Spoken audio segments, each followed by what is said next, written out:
तुम्हें लगता है तुम्हारे घर वाले मान जाएंगे? अरे कितनी बार ये सवाल पूछ चुकी हो। मान जाएंगे, तुम्हें डरने की कोई जरूरत नहीं है। तुम समझ नहीं रहे हो, तुम ब्राह्मण हो और मैं ब्राह्मण नहीं हूँ।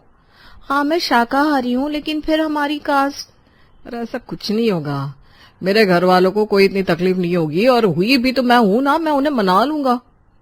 बाकी सब तो ठीक है, लेकिन तुम्हारी मम्मी को तो होगा ना कि वो अपनी पसंद की बहू लाए, अपनी कास्ट की बहू ढूंढे। कहीं उन्होंने मुझे ना पसंद किया तो? देखो, अब वो तो हर माँ का सपना होता है कि वो अपने बेटे के लिए अपनी पसंद की बहू लाए, लेकिन अब उनका छोड़ो, उनका थोड़ा रूखापन हम झेल लेंगे, लेकिन मैं तुम्हारा साथ नहीं छोड़ सकता। कुणाल, मुझे लगा था तुम मुझे कास्ट की बात सुनाकर छोड़ दोगे या अपने घर वालों से हमारी शादी की बात करोगे ही नहीं। लेकिन मैं सच में किस्मत वाली हूँ जो तुम मेरे साथ अभी तक खड़े हो। अब मैं तुम्हारे घर में कुछ भी झेल सकती हूँ।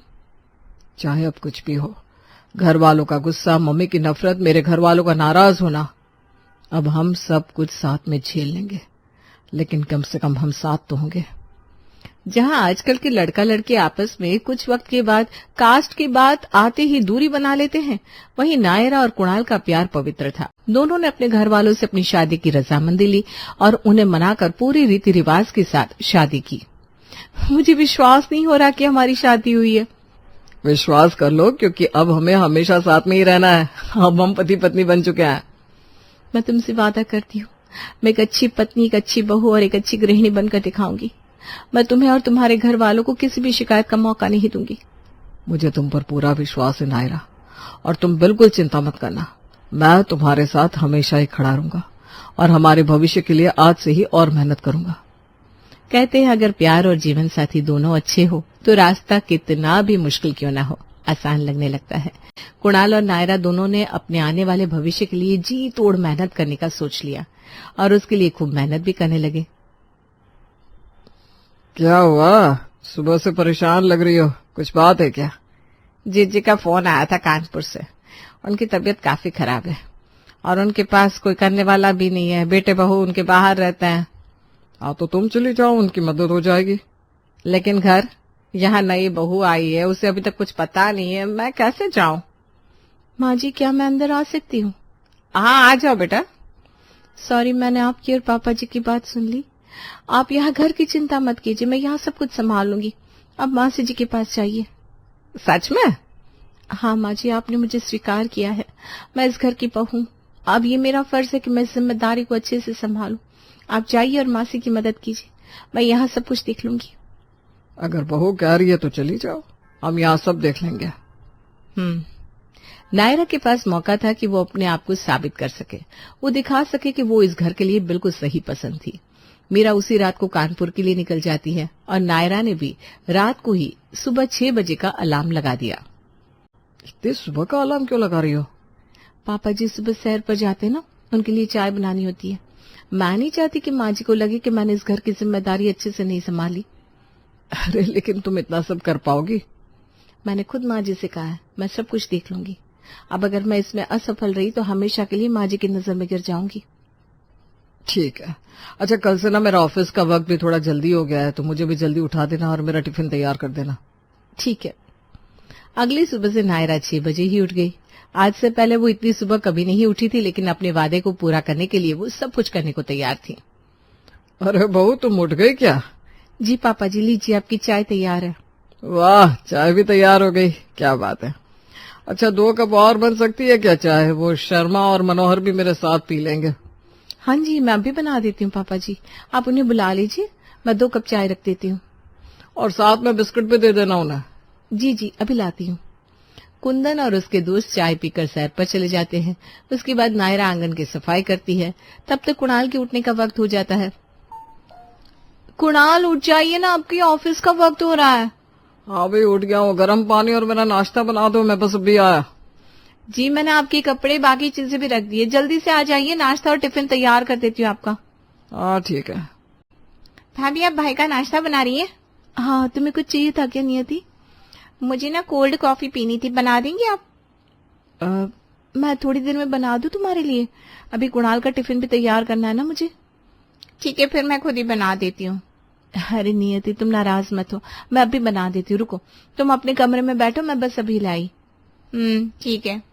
नायरा ने जितना सोचा था घर को संभालना उससे कहीं ज्यादा ही मुश्किल था, लेकिन वो धीरे धीरे सब कुछ संभालने की कोशिश कर रही थी।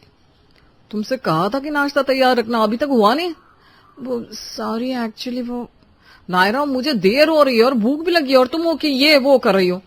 आपका टिफिन तैयार है, बस नाश्ता बनाना बाकी है, मुझे 5 मिनट दीजिए, अभी हो जाएगा। कोई जरूरत नहीं, अभी टिफिन दे दो, मैं ऑफिस में ही कुछ खा लूंगा। प्लीज कुणाल, बस 5 मिनट रुकिए ना, सब हो जाएगा। नायरा, मुझे देर हो रही है, आज मेरी बहुत जरूरी मीटिंग है, लाओ टिफिन। अरे सुनो तो। अरे भाई, बिना कुछ खाए ही ऑफिस चले गए। उन्हें भूख लगी होती है ना तो बहुत गुस्सा आने लगता है, उन्हें पता नहीं उनका दिन कैसा जाएगा। भाभी, आपको ध्यान देना चाहिए था ना। हाँ, सब मेरी गलती है, आगे से ध्यान रखूंगी। नायरा कोशिश तो कर रही थी, लेकिन सबका ध्यान रखना, घर को संभालना इतना मुश्किल होता है, वो उसे आज समझ आ रहा था। एक चीज को संभालती तो दूसरी बिगड़ जाती, दूसरी को संभालने जाती तो तीसरी बिगड़ने के लिए तैयार खड़ी हो जाती। नायरा, रोटी। हाँ लाई। ये लीजिए गरम गरम रोटी।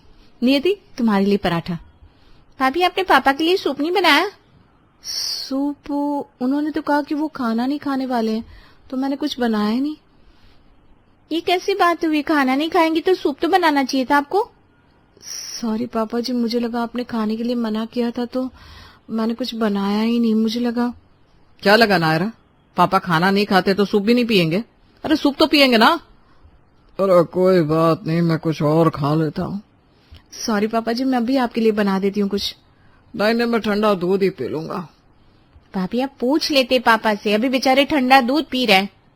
नायरा, तुम्हें ध्यान रखना चाहिए, माँ को पता चला तो कितना बुरा लगेगा, उन्हें नाराज हो जाएंगी वो। नायरा की चिंता दिन ब दिन बढ़ती जा रही थी। उसे लग रहा था कि जो उसने अपनी सास से वादा किया है, शायद वो उस वादे पर खरी नहीं उतर पा रही है, और यही चिंता उसे मेहनत करने पर मजबूर कर रही थी। कचरा भी इतना हो गया है, एक काम करती हूँ, बाहर जाकर डालकर आती हूँ। और ये सब्जियां, फ्रिज में तो कोई सब्जी भी नहीं है। कुणाल सब्जी के बिना खाना ही नहीं खाते, मेरे ध्यान से कैसे उतर गया, पता नहीं मुझसे कोई काम ठीक से क्यों नहीं होता। अरे नायरा बहू, तुम तो दिखती ही नहीं हो, घर पर ही होती हो ना? जी आंटी जी, वो माँ जी नहीं है ना, तो घर का काम देखना होता है, इसलिए थोड़ा बिजी रहती हूँ। अच्छा अच्छा, सही है बहू तुम्हारा तो, वरना हमारी बहुएं तो संडे संडे कोई दिखती है बस। मीरा बहुत नसीब वाली है जो उसे संडे से संडे तक काम करने वाली बहू मिली है। थैंक यू आंटी जी। इतने दिनों में पहली बार अपनी तारीफ सुनकर नायरा को बहुत सुकून मिल रहा था कि कम से कम उसकी कोशिश सबको दिख तो रही है। लेकिन घर, रसोई और सबके काम को संभालते संभालते नायरा खुद पर ध्यान देना ही भूल गई थी। अब वो क्या पहनती थी, क्या खाती थी, उससे खुद को ही होश नहीं रहता था। नायरा, तुम भी हमारे साथ खाना खा लो, कितने दिनों से हमारे साथ खाना नहीं खाया तुमने। हाँ भाभी, आपको हमारे साथ खाना अच्छा नहीं लगता क्या? अरे नहीं नहीं, ऐसी बात नहीं, वो मैं बस रसोई साफ कर रही थी ना। आप खा लीजिए, मैं आती हूँ। ठीक है, जल्दी से आ जाइएगा। नायरा सबको रोटियां देकर रसोई को साफ करके जब तक आती है तब तक सब लोग खाना खाकर जा चुके थे। उसने टेबल को साफ किया और अब उसका अकेले का खाने का बिल्कुल मन नहीं कर रहा था, इसलिए उसने खाना भी छोड़ दिया। कुणाल, तुम सो रहे हो क्या? क्या हुआ, कुछ बात है क्या? नहीं, बस ऐसे ही, इतने दिन हो गए हमने साथ में वक्त भी नहीं बिताया। नायरा, तुम देर से कमरे में आती हो और सुबह तो तुम्हारे पास वक्त ही नहीं होता, कब मैं तुमसे बात करूं? ठीक है, फिर सो जाओ, मैं कल के किराने की लिस्ट बना लेती हूँ फिर। मुझे बहुत नींद आ रही है, तुम प्लीज लाइट बंद करो। हाँ ठीक है, तुम सो जाओ, मैं बाहर जाकर लिस्ट बना लेती हूँ। नायरा को घर को संभालती पूरा 1 महीना हो चुका था। इस 1 महीने में उसने एक भी छुट्टी अपने लिए नहीं ली थी, फिर भी उसे लग रहा था कि शायद उससे कोई कमी रह गई है। राशन आ गया, सब्जी ले आई मैं, नियति की चिप्स और पास्ता भी आ गया, पापा जी की दवाइयां भी होगी, कुछ तो छूट रहा है लेकिन क्या। नायरा, क्या कर रही हो बहू? अरे माँ जी, आप आ गई। आप बता देती कुणाल आपको स्टेशन लेने आ जाते। कोई बात नहीं, मैं ऑटो से आके। कैसी हो तुम? मैं ठीक हूँ माँ जी, आप कैसी हैं? और मासी जी की तबीयत कैसी है? अब तो वो बिल्कुल ठीक है। अरे मीरा, तुम आ गई? हाँ, आ गई। मैं तो बस ये प्लेट देने आई थी बहू को। उस दिन उसने क्या मिठाई बनाई थी, सच में। मिठाई घर में बनाई थी? हाँ, मैं आ गई थी तो थोड़ी मुझे भी दे दी, लेकिन सच में बहू के मामले में तो तुम हम सबसे आगे निकली मीरा। नायरा को 1 महीने से देख रही हूँ, लगातार लड़की काम किए जा रही है, एक संडे छुट्टी नहीं ली इसने, ना ही कहीं घूमने गई है। वरना हमारी बहू है तो बस दर्शन देती है। सच में तू बड़ी लक्की है। हाँ ठीक है, मैं बहुत थक गई हूँ, अब अंदर जाकर आराम कर लेती हूँ। इससे क्या हुआ? मैंने तेरी इतनी तारीफ कर दी तो नाराज हो गई क्या? लगता है नायरा तेरी तारीफ सुनकर मीरा को लगा होगा कि उसके घर पर तूने कब्जा कर लिया है। माँ जी सच में गुस्से में लग रही है नहीं? नायरा की इतने दिन की मेहनत पानी में जाती दिख रही थी। मीरा ने जानकी की बातों का कुछ भी जवाब नहीं दिया और कमरे में चली गई। रात को जब आज सब खाना खाने बैठे थे तब नायरा ने मीरा की पसंद का खाना बनाया था। भाभी मुझे ये दाल पसंद नहीं है, आप मेरे लिए कुछ और बना दो प्लीज। ठीक है, मैं अभी बना देती हूँ। एक मिनट नायरा। नियति, मैंने तुम्हें खाना बनाना सिखाया है ना? हाँ। तो खुद उठो और खुद बनाओ बेटा। नायरा ने पहले से इतना कुछ बनाया है, इतनी मेहनत की है, ऊपर से तुम्हारी अलग फरमाइश आ रही है। Sorry mummy. भाभी मैं यही खा लेती हूँ, कोई बात नहीं। मुझे ना ज्यादा भारी भारी सा लग रहा है। मैं आपके लिए सूप बना देती हूँ पापा जी। कुंदन, अगर आपको सूप पीना ही था तो पहले बता देते। नायरा अब इस वक्त सूप नहीं बनाएगी। कोई बात नहीं ना मम्मी, अगर पापा को अच्छा लगता है तो बना देगी नायरा। हाँ माँ जी, मुझे कोई दिक्कत नहीं है, मैं बना देती हूँ। लेकिन मुझे है ना दिक्कत। पापा तो तुम्हारे भी है कुणाल, तुम बना दो। मैं? क्यों? मैंने तो तुम्हें भी कुकिंग सिखा रखी है। नायरा बेटा, रोटियां एक साथ बना दो और तुम भी हमारे साथ बैठकर खाना खाओ। चलो आ जाओ। हाँ भाभी, मैं आपकी मदद कर देती हूँ, चलिए। हाँ, मैं प्लेट्स ले आता हूँ। सब्जी मैं गरम कर देती हूँ, चलो आओ। नायरा को समझ में नहीं आ रहा था कि मीरा उससे नाराज थी या उसकी तरफ थी, क्योंकि मीरा के आने के बाद इस घर में मौसम पूरी तरह से बदल गया था। अगली सुबह, नायरा तुम इतनी सुबह उठकर क्यों आई हो बेटा? वो माँ जी, पापा जी इस वक्त सैर पर जाते हैं ना, तो मैं उनके लिए चाय बना देती हूँ। वो शर्मा जी और मनोहर जी भी आते हैं चाय पीने के लिए। कुंदन? अरे मैंने नहीं कहा था बहू को, वो तो खुद ही उठकर आ जाती थी। तो नायरा, पापा जी खुद अपनी चाय बना लेते हैं, तुम्हें इतनी जल्दी उठने की कोई जरूरत नहीं है। हाँ बहू, कल से इतनी जल्दी मत उठना। ठीक है माँ जी। नायरा इतने दिनों से जो कोशिश कर रही थी खुद को थकाने के बाद, उससे तो उसकी सास शायद खुश नहीं हुई थी, लेकिन वो नायरा को एक अलग ही माहौल में ले जा रही थी। नायरा, मेरा टिफिन कहाँ है? ये रहा। नाश्ता तैयार है? हाँ, बस 5 मिनट। तुम्हारे 5 मिनट कभी खत्म ही नहीं होते। हाँ तो तुम खुद बना लो, जाओ। मैं कैसे? आप मुझसे कैसे कह रही हैं? तुम कैसे ऐसे नायरा से बात कर रहे हो कुणाल? तुमने उससे प्यार किया है ना, इस तरह से प्यार जता रहे हो तुम। और नायरा, तुमने नौकरी क्यों छोड़ दी शादी के बाद? देखो ये घर सबका है, सिर्फ हमारा नहीं है, इसलिए तुम भी कल से जॉब पर जाना। लेकिन माँ, फिर घर का काम। हाँ तो हम सब है ना, तुम भी तो जाते हो ऑफिस। मैंने कभी कहा है क्या कि घर के काम करके जाओ? लेकिन नायरा घर की बहू है ना। हाँ तो बहू है तो क्या हुआ? इसका मतलब है कि वो संडे मंडे हर दिन बस इसी काम में लगी रहे, अपने लिए कुछ ना सोचे, बस तुम्हें टिफिन पापा जी को सूप देती रहे। नायरा, उस दिन जानकी ने जब कहा कि तुम 1 महीने से बस लगातार काम में लगी हो और तुम एक संडे से संडे की फुल टाइम बहू हो, तो मुझे बहुत बुरा लगा, क्योंकि कभी मैंने भी ये सब ही किया था। लेकिन मैं तुम्हें ये सब नहीं करना दूंगी। तुम अपना करियर भी देखोगी, अपना सपना भी पूरा करोगी और संडे को आराम भी करोगी। माँ जी, मुझे लगा था कुणाल और मेरी लव मैरिज है और हमारी कास्ट भी अलग है, तो आप मुझे अपना नहीं पाएंगी, इसलिए मैं ज्यादा कोशिश कर रही थी। नायरा, कास्ट, धर्म, जाति ये सब किसी काम का नहीं है अगर आप एक दूसरे का सम्मान नहीं करते हैं। किसी भी रिश्ते में सारे अधिकार और सम्मान एक जैसी होने चाहिए, इसलिए घर का सारा काम सब लोग मिलकर करेंगे, कोई एक नहीं। कल से तुम भी ऑफिस जाना और संडे से संडे की फुल टाइम बहू से वो उस जानकी की बहू की तरह सिर्फ संडे की बहू बनना, ठीक है? थैंक यू माँ जी। लाओ, आज तो नाश्ता मैं ही बना देता हूँ। चल उपमा बना दे आज। नायरा, चलो हम साथ में चाय पीते हैं। जी। प्रवीण और सुनील 2 भाई थे। आशा उनकी माँ उनका बहुत अच्छे से ख्याल रखती थी और अपने दोनों बेटों को बराबर का प्यार किया करती थी। उनकी एक बेटी थी जिनका नाम रूपाली था, जिसकी शादी हो चुकी थी। ऐसे ही एक दिन प्रवीण उदास और हताश होकर घर आता है और कहता है, मेरी नौकरी चली गई। बॉस ने बोला है कि कंपनी के अंदर बहुत नुकसान हो रहा है, इसलिए वो कुछ कर्मचारियों को निकाल रहे हैं। ये चिंता की बात है प्रवीण बेटा। अब घर का खर्चा कैसे चलेगा? तभी प्रवीण का छोटा भाई सुनील बोलता है। आप इतनी चिंता क्यों करते हैं भैया? अभी मैं हूँ, मेरी नौकरी अच्छी चल रही है। पिछले हफ्ते ही मुझे प्रमोशन भी मिला है। जब तक आपकी नई नौकरी नहीं लग जाती तब तक घर का खर्चा मैं चला लूंगा। आप परेशान मत हो। बड़ी बहू, जाओ रसोई से लाल मिर्च लेकर आ। आजकल के जमाने में जहाँ भाई पैसों के लिए नफरत करते हैं, वहीं मेरा परिवार आपस में एकता बनाए हुए है। मुझे ये सब देखकर गर्व होता है। जिसके बाद आशा की बड़ी बहू मोनिका रसोई में जाती है और लाल मिर्च लेकर आती है। आशा अपने दोनों बेटों की नजर उतारती है। अब सुनील घर का खर्चा चलाया करता और प्रवीण रोज काम ढूंढने की कोशिश के लिए बाहर जाया करता, लेकिन उसे कहीं भी काम नहीं मिल रहा था।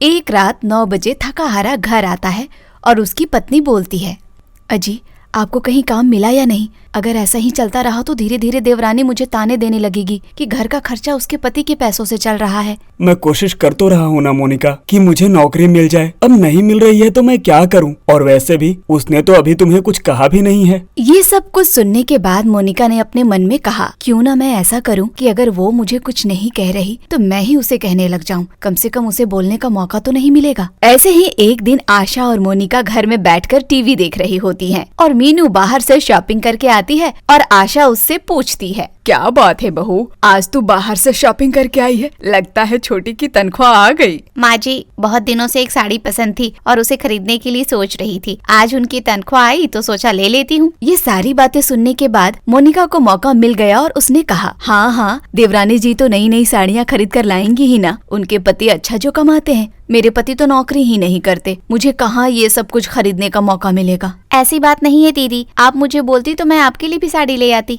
अरे रहने दो, मैं सब समझती हूँ। तुम इतना खर्चा इसलिए कर देती हो क्योंकि तुम्हारा पति अच्छा खासा जो कमाता है। सबके भाग्य में ऐसा पति थोड़ी ना होता है जो इतनी मोटी कमाई करे। मेरा पति तो नौकरी ही नहीं करता। अरे बड़ी बहू, क्यों बेकार में बात को बढ़ा रही है? अगर छोटी की बीवी थोड़ी बहुत शॉपिंग करके आ गई तो क्या हो गया? क्यों बात का बतंगड़ बना रही हो? मोनिका चुप हो जाती है। ऐसे ही एक रात पीने के लिए मीनू सबके लिए दूध गर्म कर रही थी और तभी मोनिका आती है और मीनू से कहती है, मीनू मेरे दूध में घी मत डालना और ना ही ड्राई फ्रूट्स का चूरा डालना। मेरा पति तो कमाता नहीं, अब तुम्हारे पति के पैसों से इतना खाऊंगी तो अच्छा नहीं लगेगा। तुम अपने ही दूध में डालना क्योंकि तुम्हारा पति इतना जो कमाता है, महंगा पहनती हो, महंगा खाती हो। अपनी जेठानी के मुंह से ऐसी बातें सुनकर मीनू को बहुत अजीब लगता है और वो मन में खुद से कहती है, जेठानी तो पीछे ही पड़ गई है। मैंने तो कुछ गलत नहीं किया, लेकिन फिर भी जब देखो मुझे सुनाती ही रहती है। इनके लिए चाहे कितना ही कुछ क्यों ना कर लो, लेकिन ये है कि हर समय कुछ न कुछ बोलती ही रहेंगी।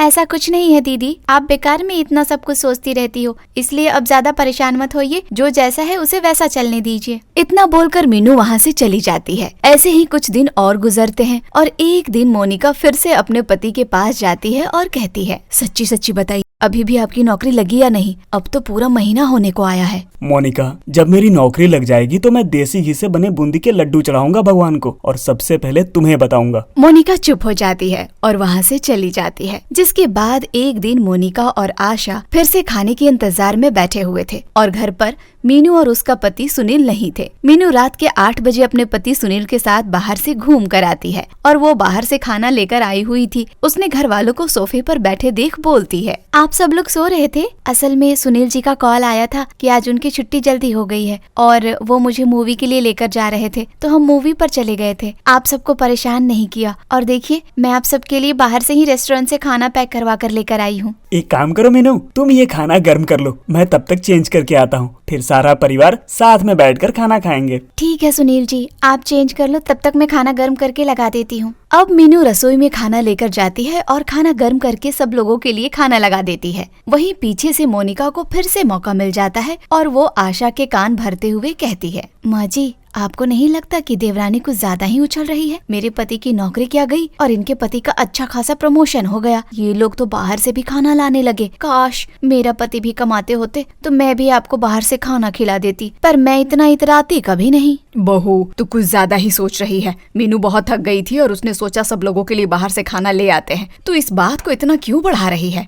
आशा बहुत ज्यादा समझदार थी और वो मोनिका के भड़कने पर भी उसकी बातों में नहीं आती। ऐसे ही एक दिन जब मोनिका छत पर धोए हुए कपड़े सुखाने के लिए जाती है तो अपने देवर को अपने दोस्त आयुष से फोन पर बात करते हुए सुन लेती है। अरे सुनील, जिस दुकान को तू किराए पर लेने को सोच रहा था उसकी डील मिल गई है। 5 लाख रुपए में दुकान तेरी हो जाएगी 1 साल के लिए, और उस दुकान से जितनी भी कमाई होगी सब तेरा। ये खबर सुनकर दिल खुश हो गया। ये बात जब घर वालों को बताऊंगा तो उन्हें खुशी होगी, लेकिन सोच रहा हूँ अभी न बताऊं। जब दुकान मेरे नाम पर रजिस्टर हो जाएगी तो सरप्राइज दूंगा। अरे तेरी मर्जी भाई, कुछ भी बोल, तेरी किस्मत चमकी हुई है। हर तरफ से तरक्की ही मिल रही है तुझे। पहले नौकरी में प्रमोशन, फिर इसकी सुंदर बीवी, और अब ये दुकान। ये सब रब्बी मेहर है यार, हमारे हाथ में कुछ थोड़ी होता है, सब भगवान जी करते हैं। अच्छा चल, मैं चलता हूँ, अब मुझे अपने ऑफिस के कुछ काम निपटाने हैं। सुनील फोन रख देता है और खुद से कहता है अब अच्छा है, दुकान से एक्स्ट्रा इनकम आ जाएगी। और मैंने जो घर लिया है उसके बारे में भी तो अभी घर वालों को नहीं बताया है। सबसे पहले तो मीनू को ले जाकर एक बार वो घर दिखा देता हूँ। आखिर वो मेरी पत्नी है, अब तो मुझे उसे ये सब बात बता ही देनी चाहिए। सुनील ये सब कुछ बोल रहा था और खुश हो रहा था, तो वहीं मोनिका ये सारी बातें सुन लेती है और अपने मन में वो बोलती है, अरे ये क्या, देवर जी की इतनी अच्छी नौकरी कम थी जो एक दुकान भी डालने वाले हैं। मेरी देवरानी की तो किस्मत कुछ ज्यादा ही बुलंदियों पर है, हर तरफ से सोने के लड्डू मिल रहे हैं और इन्होंने तो अपना खुद का घर भी ले लिया। अब तो मुझे माँ जी को इसके बारे में बताना ही होगा, आखिर उन्हें भी तो पता चले कि उनके बेटे और बहू उनसे अलग होने का सोच रहे हैं। मैं तो जानती ही थी आज नहीं तो कल देवर जी और देवरानी जी ऐसा ही करेंगे, पर इतनी जल्दी करेंगे ये नहीं पता था। मोनिका ने ठान लिया था कि वो सारी बातें आशा के दिमाग में बैठाकर ही दम लेगी। मोनिका आशा के लिए उसके कमरे में चाय लेकर जाती है और उससे कहती है, माँ जी आपको पता है देवर और देवरानी के बीच में क्या खिचड़ी पक रही है? बहू, मुझे क्या ही पता होगा, वैसे भी वो दोनों पति पत्नी हैं, अब वो बड़े हो गए हैं। माँ जी आपको नहीं पता, देवर जी ने एक दुकान किराए पर ली है और अब उनकी आमदनी दुगनी हो गई है। ये तो बहुत खुशी की बात है ना बहू, अब हमें किसी तरह की कोई परेशानी नहीं होगी, वरना प्रवीण की नौकरी जाने के बाद तो मुझे समझ ही नहीं आ रहा था कि क्या होगा, लेकिन सुनील ने सब कुछ संभाल लिया। नहीं माँ जी, आप कुछ भी नहीं समझी हैं। दरअसल बात ये है कि देवर जी और देवरानी जी अलग होने की सोच रहे हैं। मैंने खुद सुना है कि देवर जी ने नया घर भी ले लिया है और आज ही वो देवरानी को लेकर जा रहे हैं घर दिखाने के लिए। मैं तो अभी कह रही हूँ माँ जी, रोक लीजिए इन्हें। मोनिका बहू, अब वो बड़े हो गए हैं, हमारे समझाने पर समझने वाले थोड़ी हैं। वैसे भी जो लिखा होता है वही तो होता है, और मुझे अपने बेटे और अपने परवरिश पर पूरा भरोसा है। आशा और मोनिका साथ में चाय पीते हैं और फिर नीचे आ जाते हैं। तभी मीनू और सुनील तैयार होकर बाहर की तरफ जा रहे होते हैं और सुनील कहता है, माँ, मैं मीनू के साथ किसी काम से बाहर जा रहा हूँ, थोड़ी ही देर में घर आ जाऊंगा, आप अपना ख्याल रखना। अरे देवर जी, कहाँ जा रहे हो जो बताकर नहीं जा सकते? बता ही दो। दीदी आप लोगों से क्या ही छुपाएंगे, पर जाकर बताते हैं, अभी हमें देर हो रही है इसलिए अभी जाने दीजिए। मीनू और सुनील ये बोलकर चले जाते हैं, जिसके बाद मोनिका फिर से अपनी सास के कान भरते हुए कहती है, देखा माँ जी, देवर जी ने ना आपको कुछ बताया और ना ही देवरानी जी ने। ये लोग तो कुछ ज्यादा ही सर पर चढ़े हुए हैं। मैं तो कह रही हूँ ये लोग अलग होने का इरादा बना चुके हैं। इस घर में मैं मीनू से 4 साल पहले आई थी, लेकिन फिर भी कभी सपने में भी अलग होने के बारे में नहीं सोचा, और ये आजकल की आई लड़की अभी से अलग होना चाहती है। ठीक है बहू, अगर तुझे दोबारा कोई भी शक भरी बात लगे तो मुझे बताना, फिर मैं जाकर सुनील और मीनू से बात करूंगी। ऐसे ही कुछ समय के बाद सुनील और मीनू घर आ जाते हैं।